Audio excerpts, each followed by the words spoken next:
दोस्तों पाकिस्तान में होने वाले ट्राई नेशन सीरीज का तीसरा मैच कराची में हुई और इस मैच में बहुत ही रोमांचक देखने को मिला। तो बताएंगे पूरी हाईलाइट, तो इस वीडियो में बने रहे।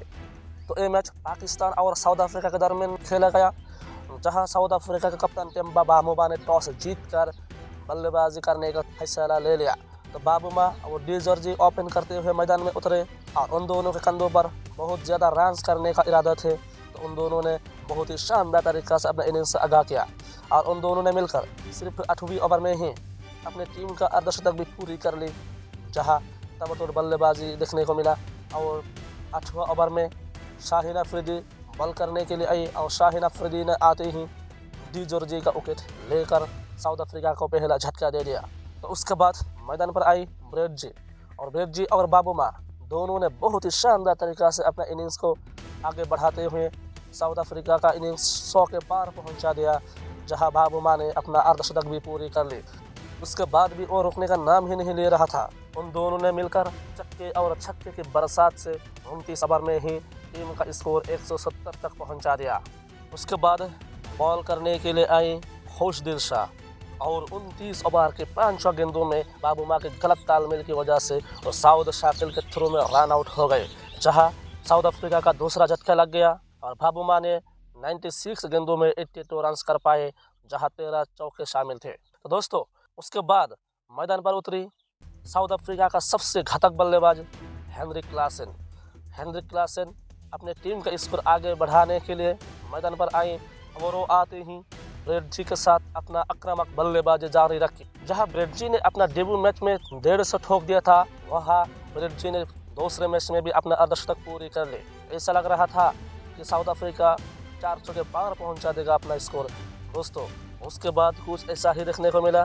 दोस्तों 39 ओवर में खुशदिल शाह को गेंदबाजी करने के लिए भेजा और खुशदिल शाह ने आते ही ब्रेड जी को चलता किया, जहां ब्रेड जी ने सलमान आगा के हाथ में कैच देकर अपना विकेट गंवा बैठे और साउथ अफ्रीका का तीसरा झटका लग गया, जहां साउथ अफ्रीका का स्कोर था 238 और 3 विकेट गंवा बैठे। दोस्तों उसके बाद क्रीज पर आई वेन मुल्डर आते ही अपना विकेट गंवा बैठा शाहीन अफरीदी के गेंद में और वो 40 ओवर के तीसरे गेंदों में शाहीन अफरीदी ने मुल्डर का विकेट ले ली और साउथ अफ्रीका को चौथा झटका दे दिया। तो दोस्तों उसके बाद कुछ ऐसा ही हुआ कि पाकिस्तान के खेमे में हाहाकार मच गया। जी हाँ दोस्तों, उसके बाद केल ब्रियन मैदान में आए और वो हेनरिक क्लासन के साथ ऐसे ही ताबड़तोड़ बल्लेबाजी की कि साउथ अफ्रीका का स्कोर 300 के पार पहुंचा दिया और साउथ अफ्रीका के बल्लेबाजों ने रोकने का नाम ही नहीं ले रहा था। जब साउथ अफ्रीका का स्कोर 319 तक पहुंच गया, तब नासिम शाह गेंदबाजी करने के लिए क्रीज पर आई और आते ही नासिम शाह ने अपने दूसरे ही ओवर में हेनरिक क्लासन का आउट करके पाकिस्तान के खेमे में एक राहत की सांस दिलाई, जहां हेनरिक क्लासन ने 56 गेंदों में 87 रन कर बैठे और 13 चौके और 3 छक्के शामिल थे। उसके बाद केल ब्रियन और कॉर्बिन बोच ने मिलकर साउथ अफ्रीका का स्कोर 352 तक पहुंचा दिया। बहुत ही फाइटिंग जनक स्कोर था। तो दोस्तों बताएंगे कि पाकिस्तान के लिए शाहीन अफरीदी ने 2 विकेट ली, नासिम शाह 1 और खुशदिल शाह ने 1 विकेट ली और साउथ अफ्रीका ने सिर्फ 5 विकेट गंवा ही 352 तक एक पहाड़ जैसा स्कोर खड़ा कर दिया। दोस्तों उसके बाद पाकिस्तान ने 350 रन चेस करने के लिए ओपनर फ़खर जमान और बाबर आजम मैदान पर उतरे और उन दोनों ने आते ही साउथ अफ्रीका के गेंदबाजों को ढाबा बोल दिया और 6 ओवर में ही 57 रन बनाकर साउथ अफ्रीका को आक्रमण का ऐलान कर दिया। तो दोस्तों उस वक्त साउथ अफ्रीका का बॉलर वेन मुल्डर ने गेंदबाजी करने के लिए मैदान पर आई और वो आते ही पहली गेंद में बाबर आजम को LBW कराया और उन्होंने रिव्यू भी ली थी, लेकिन वो कामयाब नहीं हुए और वो आउट हो गए। दोस्तों जहां बाबर आजम ने 19 गेंदों में 23 रन बनाए, फिर उसके बाद मैदान पर आई साउद शाकिल अपने ही तेज अंदाज से रन बनाना शुरू किया और उन दोनों ने सिर्फ 9 ओवर में ही 80 तक पहुंचा दिया। फिर जब 10वां ओवर करने के लिए कॉर्बिन बोच आए और आते ही अपने ओवर के चौथा गेंद में साउद शाकिल को भी चलता किया, जहां पाकिस्तान ने 87 में 2 विकेट गंवा बैठे। उसके बाद जिस पर आई कप्तान मोहम्मद रिजवान और आते ही चौका मारकर अपना खाता खोला और 10 ओवर में 52 रन बनाए, जहां पाकिस्तान ने 2 विकेट गंवाया।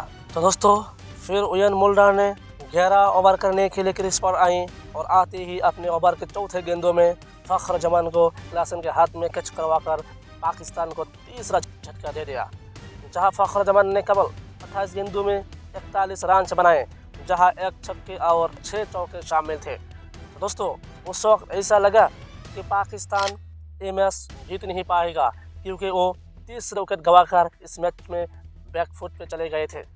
लेकिन दोस्तों इसके बाद कुछ ऐसा ही हुआ कि जिसको देखकर हर किसी की आंखें फटी की फटी रह गई।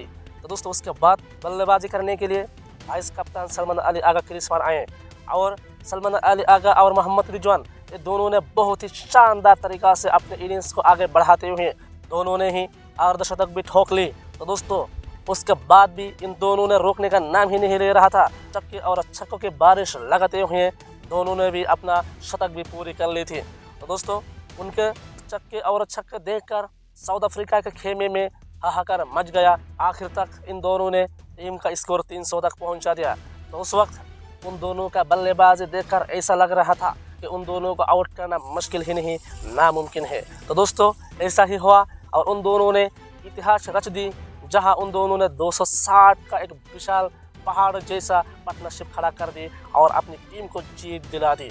दोस्तों आज तक पाकिस्तान ने 352 का रन चेस करके नहीं जीत पाए, पहली बार हुआ और उन दोनों ने करके दिखाया। जहां मोहम्मद रिजवान ने 128 गेंदों में 122 रन बनाकर नाबाद रहे, जहां 3 छक्के और 9 चौके शामिल थे। और सलमान अली आगा ने 134 रन की केवल 103 गेंदों में और 2 छक्के और 16 चौके शामिल थे, लेकिन वो आखिर में आउट हो गए लोंगी एनगिडी के गेंदों में। और उसके बाद आखिर आकर पहले गेंद में चौका लगाकर अपने टीम को 6 विकेट से जीत दिलाया और पाकिस्तान को इस ट्राई नेशन सीरीज में फाइनल तक पहुंचा दिया। और इसमें सलमान अली आगा का एक शानदार सेंचुरी की वजह से उसको मैन ऑफ द मैच का अवार्ड चुना गया। दोस्तों जहां साउथ अफ्रीका के बल्लेबाजों में इयान मुल्डर ने 2 विकेट ली, करबिन बोच, लोंगी एनगिडी ने 1 करके ली।